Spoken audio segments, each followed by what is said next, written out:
സത്യം പറയുകയാണെങ്കിൽ ഞാനൊന്ന് ഹാപ്പിയാണ്. കാരണം മറ്റൊന്നുമല്ല, ഞങ്ങൾ എൻ്റെ ഒരു സ്റ്റോറി പറയുകയാണെങ്കിൽ ഇപ്പോൾ ഞങ്ങൾ നാട്ടിലെ 7 കമ്പനിക്കാരാണ്. അതിൽപ്പെട്ടൊരു കമ്പനിക്കാരാണ് റാഫി. ഞാൻ ഈ മൈൻഡിനെ കുറിച്ചിട്ട് സബ് കോൺഷ്യസ് മൈൻഡിനെ കോൺഷ്യസ് മൈൻഡിനെ കുറിച്ചൊക്കെ ഞാൻ അവരോടൊക്കെ പറയുമ്പോൾ നമ്മൾ ഫ്രണ്ട്ഷിപ്പിൻ്റെ ഇടയിൽ ഒരു ആക്കലുണ്ടാവും.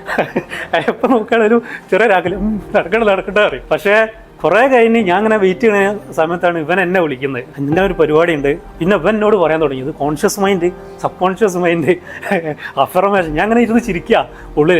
ഞാൻ വൈഫുണ്ട് എൻ്റെ കൂടെ. അപ്പോൾ ഞാൻ വൈഫിനെ പിന്നെ വോയിസ് ഇട്ട് കേൾപ്പിട്ട് പറയണ കണ്ടോ, എന്തോ മാറ്റം തോന്നിയിട്ടുണ്ട്, എന്തൊക്കെ മാറ്റങ്ങളുണ്ട്. മെഡിറ്റേഷൻ, ഇവൻ മെഡിറ്റേഷൻ എന്ന് പറഞ്ഞപ്പോൾ ഞാൻ സത്യം പറയണേ കൈ തലയിൽ വെച്ച് പോയി. കാരണം ഒരിക്കലും മെഡിറ്റേഷൻ ഒന്നിനും പോവാത്തൊരു മനുഷ്യരാണ്.